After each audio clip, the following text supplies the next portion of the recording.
Si l'on vous demandait un jour qui sont les Siamois de la sphère politique guinéenne, n'hésitez pas à dire que c'est Papa Koli Kourouma et Makanera Kake. On nous apprend que vous êtes des jumeaux. Depuis quand? Depuis 1981 au mois d'octobre. Octobre de 1981, nous sommes des jumeaux. Nous avons été dans la même classe à l'école nationale, à la faculté de postes de télécommunications. Nous avons continué ensemble à l'université. Et depuis là, on ne s'est pas séparés. Jusqu'ici, ce que l'on savait d'eux était qu'ils sont politiciens et ont tous deux servi le régime Condé durant le premier quinquennat. Depuis leur départ du cercle gouvernemental, ils sont devenus comme les doigts de la main, inséparables. Hein? Mais comment tout ça est arrivé? Antoine Kourouma les a interrogés. Il est rare de nos jours de voir Makanera ou Papa Koli sans l'autre. Pourquoi cette nouvelle tendance? Qu'est-ce qui vous motive à être tout ensemble, Makanera? Bon, je crois que nous avons des valeurs communes à défendre. Parce que ce qui est important, ma maman m'a dit, vous pouvez être ici d'un même couple, mais vous n'êtes pas des frères. Vous pouvez avoir un frère qui est né aux États-Unis pendant que vous êtes né à Boké, si vous défendez les mêmes valeurs. Mais ce que je regrette aujourd'hui, c'est qu'à un moment donné, avec le professeur Alpha Condé, je me suis brouillé avec mon frère Giromo. Ce qui se dit, Makanera, ça c'est beaucoup de Guinéens le disent. Depuis qu'on a débarqué Makanera du gouvernement, on constate qu'il est beaucoup plus collé à Papa Koli. C'est si comme Makanera ne travaille plus. Vous faites quoi concrètement comme boulot? Attendez. Vous n'avez pas compris ce que c'est la fait? Je comprends cela, mais beaucoup de Guinéens pensent qu'aujourd'hui, Makanera ne travaille plus. C'est-à-dire depuis qu'on a débarqué du gouvernement, pratiquement, il n'y a pas de quoi s'occuper. Oui, c'est vrai que beaucoup de Guinéens m'ont connu quand je suis devenu ministre. C'est pourquoi ma vie après ministre les intéresse. Mais avant d'être ministre, ils ne le savaient pas. J'étais beaucoup plus collé à lui avant d'être ministre que maintenant. Mais ce qui est certain, je vais vous dire, j'ai une éducation de Diakanké. Chez nous, même si on nous envoie sur les carreaux, on trouvera de l'eau et de l'arachide pour vivre. Vous ne répondez pas à la question. Qu'est-ce que fait Makanera aujourd'hui après l'aventure ministérielle? Qu'est-ce que vous faites les sources de revenus de Makanera? D'abord, je vais vous dire essentiellement, mon occupation, c'est d'abord la politique. Ensuite, je fais le petit commerce comme mes parents l'ont toujours fait. Les frères Siamois, ce que vous n'avez pas vu et que je vous propose de regarder à l'instant même sur vos écrans, est que durant toute l'interview, ils se sont tenus comme ça, l'un contre l'autre, comme de véritables frères jumeaux. Nos jeunes ont du talent. Bon, c'est un ancien slogan pour une initiative gouvernementale. Ce que je voulais vous dire est que nos chauffeurs aussi ont du talent. La preuve sur ces images, comment esquiver les embouteillages désormais à Conakry. Il suffit qu'un premier chauffeur tente l'expérience. Déjà. Et les autres aussi le suivront. 2, 3 et 4.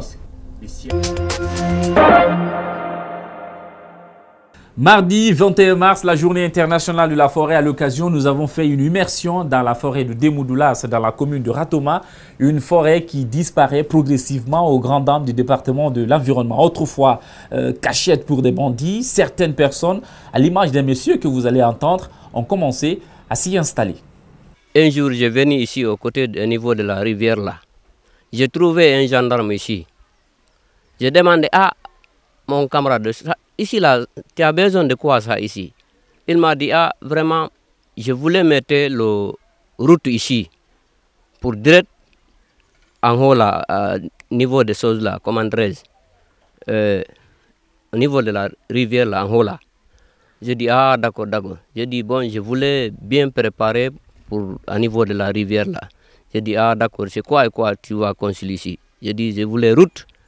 Donc, je voulais des écoles, je voulais des bureaux de gendarmes, 2 jusqu'à 3 bureaux.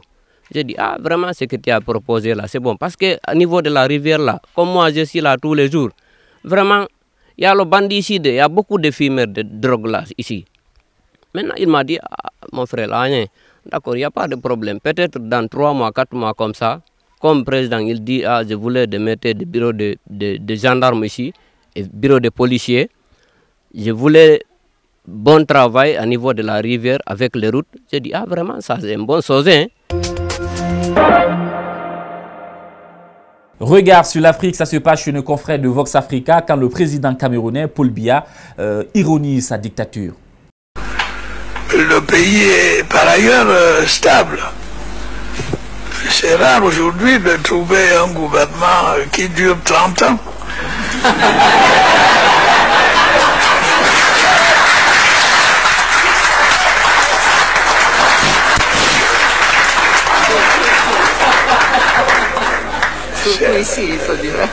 C'est le cas du Cameroun. Et puis nous avons mis aussi sur pied des institutions pour combattre la corruption, les détournements de deniers publics, toutes ces dérives qui sont assez embarrassantes dans la marche des économies.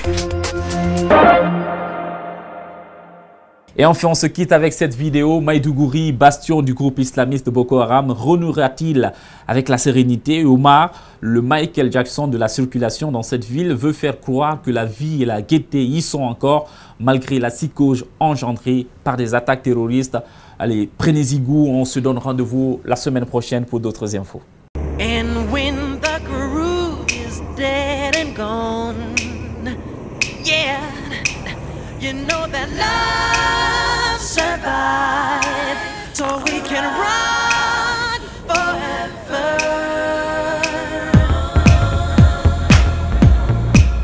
My name is Umar Aboubakar. My nickname is... Mon nom est MJ Trafic. Je suis un policier du département du trafic routier. Traffic Department.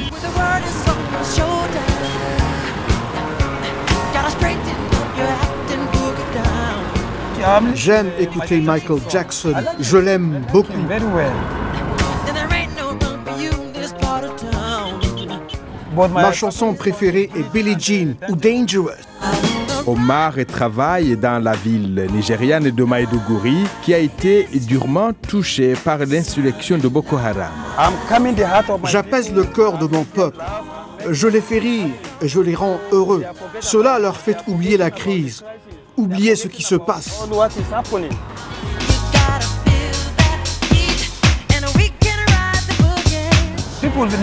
Les gens me connaissent très bien. Boko Haram aussi. Ils apprécient ce que je fais. Ils me connaissent et je les connais. Nous avons grandi ensemble. Omar était footballeur et danseur avant de rejoindre la police. Mon devoir est de contribuer au changement dans ma ville. Si j'y parviens, les gens seront heureux.